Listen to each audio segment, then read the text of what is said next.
Shakas, aloha crafty friends, it's Maka from Makaz Home. I'm here today to share another Halloween project in my Halloween series, 31 days of Halloween inspiration. So I did get this die here. It is from Queen and Company. I've had it for a while. It came in a kit. It was a shaker kit, I believe, but it is a nice size boo. And so I cut a few out to show you how it is. It does have the stitching, which is pretty cool. And I've made like a bag topper shaker.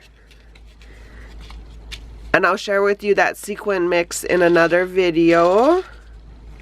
But yeah, so just this simple bag topper. And then I also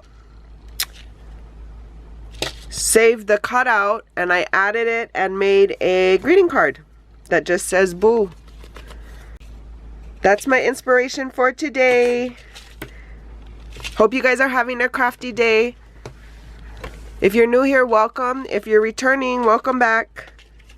Please consider liking and subscribing for more videos like these. See here. And until my next video, shakas.